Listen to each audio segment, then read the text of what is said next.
Oi, gente. Sou o Leonardo. Vamos falar um pouco de física. Vamos falar um pouco de cinemática. Mas antes que vocês comecem reclamando de cinemática e perguntando por que estudar isso, qual que é o objetivo dessa matéria, que essa matéria não importa para nada no nosso dia a dia, vamos ver que a física está do nosso lado, a física está bem ali. O que é cinemática? Cinemática é o estudo dos movimentos dos corpos. No dia a dia, a cinemática está presente. Quando você observa uma imagem de um mapa e faz um caminho, uma rota de determinada distância, você supõe a velocidade que você vai gastar, então você sabe o tempo que você vai ter de viagem. Traduzindo isso, significa você sabe que você vai andar 1000 km, você sabe que você vai andar 100 km por hora, você tem um tempo estimado, um tempo aproximado que você vai fazer esse percurso. Quando você for fazer uma ultrapassagem, você está usando a cinemática ali no seu inconsciente, porque você percebe a velocidade do carro que está à sua frente, sabe que você tem que ter uma velocidade maior do que a do carro que está na sua frente para poder ultrapassar ele. A rotação, esse cachorrinho, esse belo cachorrinho, está com muito calor. Se ele quiser aumentar a velocidade do ventilador, ele vai ter que mexer com um dos conceitos da cinemática, que é a rotação, aumentar a rotação do ventilador.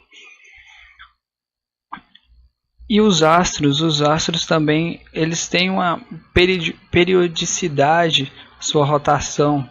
Então, se a cinemática é o estudo dos movimentos, então os astros fazem parte, também estão inclusos nesse conceito. A noite e o dia também, a gente poderia avaliar que faz parte da cinemática, que é o movimento da Terra. E para você perceber a importância da cinemática, imagine que o meteoro esteja vindo em direção da Terra. Então, através de cálculos de precisões e de cálculos com a base da cinemática, você pode calcular a velocidade desse meteoro, em quanto tempo vai demorar para ele chegar na Terra. Isso dá alguma maneira de evitar que ele acerte a Terra, que ele chegue na Terra. Então, resumidamente, a cinemática é isso, ela traduz movimentos em números, ela estima ou precisa algo. Você pega movimento, seja de uma pessoa caminhando, seja de um cavalo, seja de um astro, seja de um meteoro, e transforma isso em números. Conceitos básicos. Vamos ver agora os conceitos básicos da cinemática. Um deles é o referencial. Vamos ler essa tirinha do Garfield. Não mandei você se movimentar um pouco hoje? Obviamente, John não está levando em conta a rotação da Terra. Então, com base no referencial, o referencial que John adotava era um e o referencial de Garfield era outro. Ambos estavam certos, porque para o referencial de John, o Garfield estava deitado, mas para o referencial de Garfield, a Terra está em rotação. Se a Terra está em rotação e ele está na Terra, logo ele também está se movimentando. O Mr. Bean no seu dentista. Para o dentista, o Mr. Bean vai estar parado, mas para um observador que está ali na Lua, lá na Lua, olhando o Mr. Bean, ele vai estar se movimentando, porque a Terra está girando. Deslocamento e distância percorrida. O seu Zé é esse senhor. O seu Zé, ele quer chegar à casa de seu amigo Sebastião, o Tião. Com base no deslocamento e distância percorrida, nós podemos saber de que maneira o seu Zé vai chegar na casa do seu Sebastião. Essa linha preta é esse ponto preto onde seu Zé está e o ponto vermelho onde seu Tião está. Nesse caminho preto, que eu chamei de delta S, Essa é a distância percorrida. É a distância o quê? Distância percorrida. Isso, a distância percorrida é todo o trajeto que o seu Zé teve que fazer. Agora, se pegarmos uma linha reta e ligarmos o seu Zé ao seu Tião, seu Sebastião, isso será deslocamento. Então, a diferença entre deslocamento e distância percorrida é essa. O deslocamento é a distância em linha reta entre dois pontos. E distância percorrida é o quanto você andou de verdade.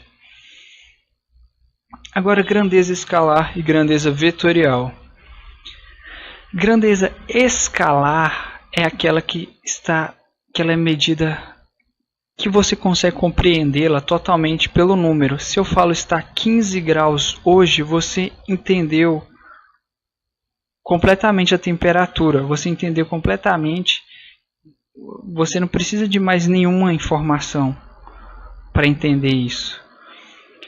Se eu falo são 2 horas, são 2h50, eu falo são 3 horas, você não precisa mais de nenhuma informação complementar para saber, para entender completamente o que é uma grandeza escalar. Então, a grandeza escalar é isso. A grandeza escalar, ela se explica, ela é compreendida pelo módulo, pelo valor. Agora, grandeza vetorial. A grandeza vetorial, aqui a gente percebe o personagem fazendo uma força para deslocar essa pedra. A força, ela tem um sentido e uma direção. O sentido, uma direção e sentido. Percebe que ele está fazendo uma força com valor X na direção horizontal, no sentido da direita, no sentido da esquerda para a direita. Você percebe que a velocidade e a aceleração, esse carro, para você compreender totalmente a grandeza, a aceleração e a grandeza velocidade, você precisa saber a direção e sentido que está se deslocando. Então, a grandeza vetorial é aquela que depende de 3 fatores: direção, do módulo e do sentido. Depende também do valor, mas depende também da direção e do sentido. Operação com vetores. Operação com vetores, direção e sentido.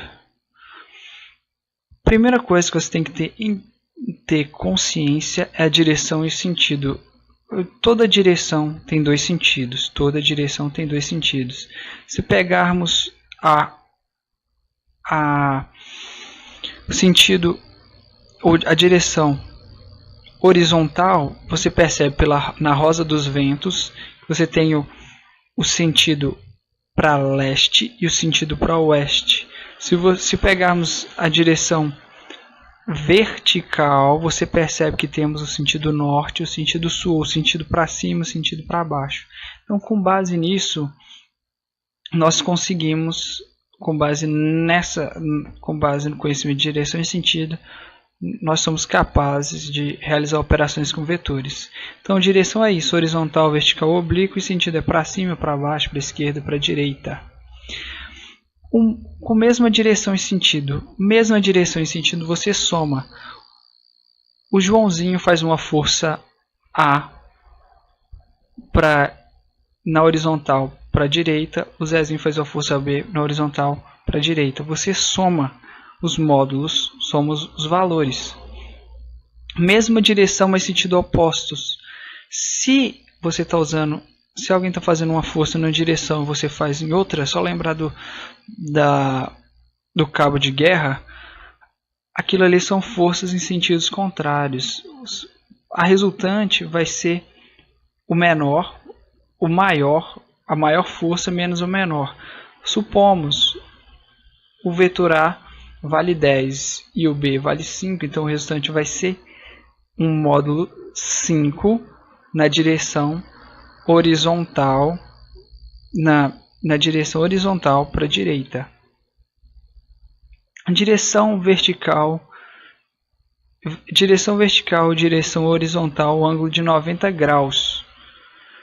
Se alguém faz uma força F1 para cima, na vertical para cima, e alguém faz uma força F2 na horizontal para a direita e elas formam 90 graus, você vai usar o famoso two pitch. Quem é two pitch? Pitágoras. Você vai usar Pitágoras. Você vai fazer o quadrado. A força resultante vai ser o quadrado da primeira mais o quadrado da segunda. E vai dar um resultante na oblíqua, que é esse azul, essa seta azul, que vai ser o vetor resultante dessas duas forças. E o quarto e último tipo de operação com vetores é ângulos diferentes de 90. Nesse caso, você vai ter que usar essa fórmula meio feia, que é a fórmula a lei dos cossenos. Essa é a lei dos cossenos, só muda esse mais. Na lei dos cossenos original, em vez desse mais é menos, mas aqui você usa o mais. Então vai ser resultante. O resultante ao quadrado é igual o A ao quadrado mais o B ao quadrado mais 2 vezes A vezes B cosseno do ângulo. Isso é quando as forças fizerem um ângulo diferente de 90 graus. Quando fizer diferente de 90 graus, usamos a lei dos cossenos